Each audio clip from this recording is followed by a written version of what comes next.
आप देख रहे हैं इंडिया पब्लिक खबर और मैं हूं अर्जिता मिश्रा। वक्त हो चुका है स्पेशल बुलेटिन का, जिसमें हम आपका तारुफ कराते हैं देश और दुनिया की तमाम बड़ी खबरों से विस्तार से। तो चलिए बिना किसी देरी के शुरू करते हैं खबरों का सिलसिला। दुनिया के दिग्गज अर्थशास्त्रियों में शुमार और अंतरराष्ट्रीय मुद्रा कोष की उप प्रबंधक निदेशक गीता गोपीनाथ ने G20 की अध्यक्षता भारत को मिलने पर अपनी प्रतिक्रिया दी है।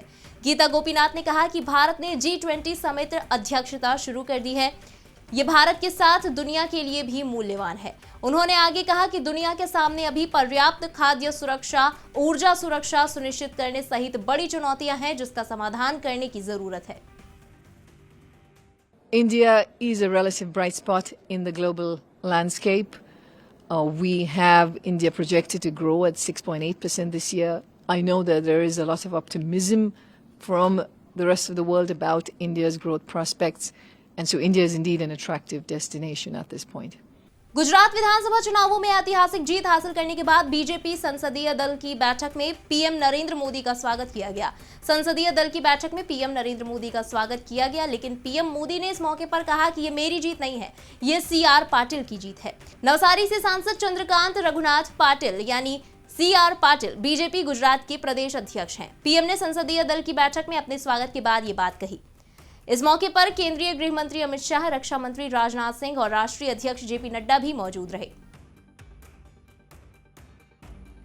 उधर केंद्रीय मत्स्य पालन, पशुपालन और डेयरी मंत्री परषोत्तम रूपाला ने किसानों पर पीएम नरेंद्र मोदी की सरकार की पहल के बारे में बोलते हुए कहा कि पहली बार प्रधानमंत्री मोदी ने उत्पादकता के अलावा आय को भी हाथ में लिया।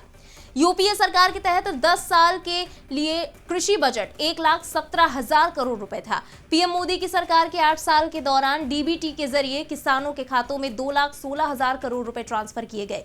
केंद्रीय मंत्री परषोत्तम रूपाला ने कहा कि 2014 तक हमारी कृषि नीति उत्पादकता पर केंद्रित थी, लेकिन पहली बार पीएम मोदी ने उत्पादकता के अलावा आय को भी अपने हाथ में ले लिया।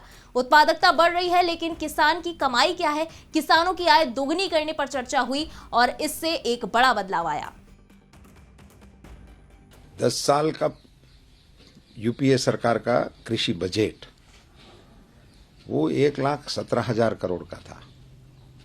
10 साल का बजट 1,17,000 करोड़ का था।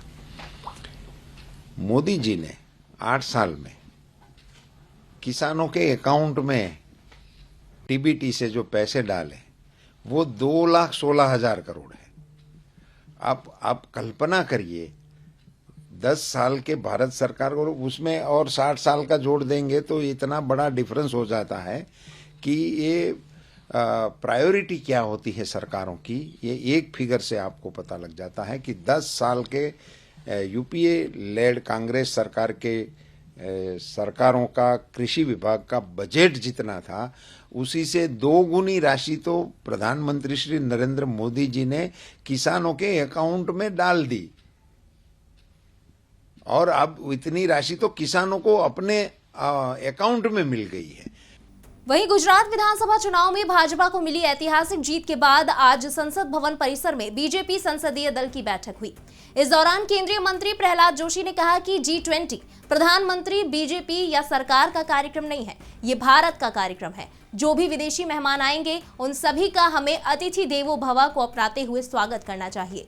सभी लोगों को इसमें कैसे शामिल कर सकते हैं, इसके बारे में सोचना चाहिए। साथ ही केंद्रीय संसदीय कार्य मंत्री प्रहलाद जोशी ने आगे कहा कि सभी बिलों को प्राथमिकता के आधार पर संसद में पेश किया जाएगा। How India has become the fastest growing economy और इन्फ्लेशन भी दुनिया के कंपैरिजन में कैसे कंट्रोल में है। अभी तो 5.8 आया है। ये सब चीज़ों में एक विस्तृत प्रेजेंटेशन श्री अश्विनी वैष्णव जी ने किया। उसके बाद माननीय प्रधानमंत्री जी इस मीटिंग को संबोधन करते हुए, आप सब भी थे, प्रधानमंत्री जी का अभिनंदन हुआ, स्वागत हुआ, लेकिन प्रधानमंत्री ने बहुत ओपन माइंडेड से ये कहा, अगर किसी को ये श्रेय देना है तो भारतीय जनता पार्टी के गुजरात यूनिट और गुजरात यूनिट के अध्यक्ष CR पाटिल को अभिनंदन करना है और हमारा राष्ट्रीय अध्यक्ष श्री जेपी नड्डा जी को अभिनंदन करना है, पार्टी को अभिनंदन करना है, उधर के कार्यकर्ता को अभिनंदन करना है। इसी बीच कांग्रेस के वरिष्ठ नेता शशि थरूर ने अरुणाचल प्रदेश में चीनी सेना के साथ झड़प को लेकर सरकार के बयान पर बुधवार को असंतोष प्रकट किया। थरूर ने कहा कि बगैर स्पष्टीकरण के छोटा सा बयान देना अलोकतांत्रिक है। उन्होंने भारत चीन सीमा विवाद पर सरकार द्वारा संसद में चर्चा न कराने की भी आलोचना की। बता दें कि थरूर की टिप्पणी से एक दिन पहले मंगलवार को रक्षा मंत्री राजनाथ सिंह ने संसद में बयान दिया था। इसमें उन्होंने कहा था कि चीनी सैनिकों ने 9 दिसंबर को अरुणाचल प्रदेश के तवांग सेक्टर के यांगसे इलाके में वास्तविक नियंत्रण रेखा पर यथास्थिति को एक तरफा बदलने की कोशिश की। That's right. So it's the same issue. Basically, we've been saying for some time now that this is what Parliament is for. It's a forum for parliamentary accountability, for the government to be accountable to Parliament, to the people of India, on a matter like this, where for 5 years the Chinese have been nibbling away at our LAC, starting with Doklam in 2017 and going on till today, till what happened on the 9th of December in Tawang, and taking in incidents in Galwan, in Depsang, in Hot Springs and so on. There's a lot happening. The government needs to give an overview. The government needs to speak to the public. The government needs to say, this is our understanding. This is why we've taken this kind of action, and answer some questions. America में भारत के राजदूत तरनजीत सिंह संधू ने बड़ा बयान दिया है।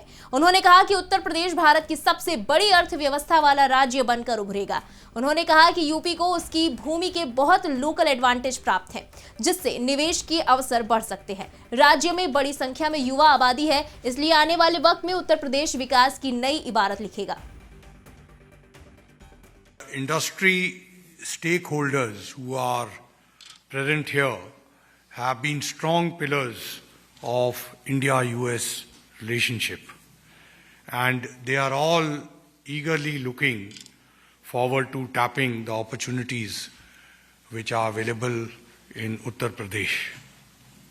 All of you know that UP, with a population of 240 million people, it's the most populous state in India, and in terms of demographic, just to put it in perspective, if it was an independent country, it would have been the 5th largest country in the world. रुक करते हैं अगली खबर की तरफ। उत्तर प्रदेश के वित्त मंत्री सुरेश कुमार खन्ना ने बुधवार को कहा कि हमारा उद्देश्य उत्तर प्रदेश को $1 ट्रिलियन की अर्थव्यवस्था बनाना है। उत्तर प्रदेश के वित्त मंत्री सुरेश कुमार खन्ना न्यूयॉर्क में UP global investor summit new India growth engine program को संबोधित कर रहे थे। यूपी के मंत्री सुरेश कुमार खन्ना ने कहा कि उत्तर प्रदेश का निर्यात 88,000 करोड़ रुपए था, जो आज बढ़कर 1,56,000 करोड़ रुपए हो गया है। कोरोना के समय में भी हमारी अर्थव्यवस्था अच्छी रही। हम उत्तर प्रदेश को $1 ट्रिलियन की अर्थव्यवस्था बनाना चाहते हैं। दूसरी तरफ कांग्रेस नेता ने केंद्र सरकार पर निशाना साधा है। पूर्वी राजस्थान नहर परियोजना को राज्य के 13 जिलों के लिए जीवन के लिए बहुत महत्वपूर्ण बताया।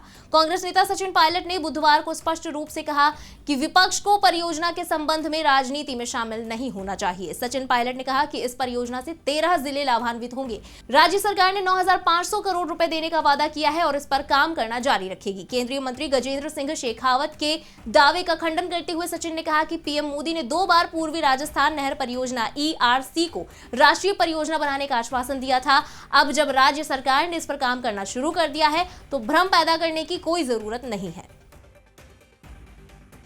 सरकार की बदनीयत सामने आती है।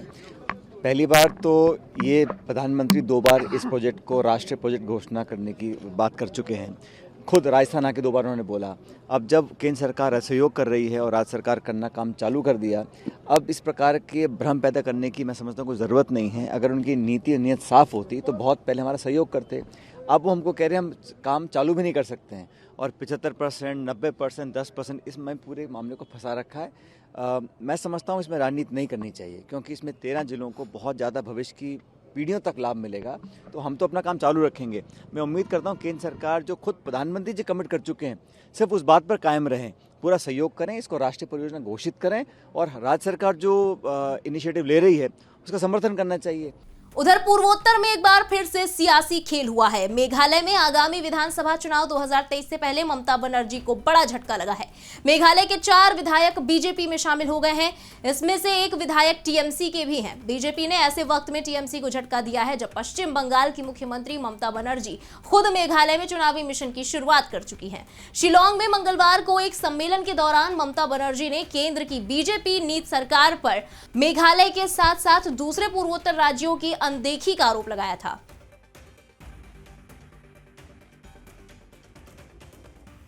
राष्ट्रीय राजधानी दिल्ली में हवा की गुणवत्ता मध्यम श्रेणी में पहुंच गई है। System of air quality and weather forecasting and research के अनुसार दिल्ली में बुधवार सुबह वायु गुणवत्ता सूचकांक यानी AQI 133 यानी मध्यम श्रेणी में दर्ज किया गया है। इससे पहले मंगलवार को दिल्ली का वायु गुणवत्ता सूचकांक 177 दर्ज किया गया था। विशेषज्ञों के मुताबिक मिक्सिंग हाइट हवा की मध्यम गति के कारण अगले 3 दिन प्रदूषण के औसत या खराब के निचले स्तर पर बने रहने की संभावना है। इसी के साथ इस स्पेशल बुलेटिन में बस इतना ही, लेकिन देश और दुनिया की बाकी खबरें अभी बाकी है, इसलिए सब्सक्राइब करना ना भूलें इंडिया पब्लिक खबर के YouTube चैनल को और बेल आइकन दबाएं ताकि चैनल से जुड़ी किसी भी लेटेस्ट अपडेट से आप कहीं चूक ना जाएं।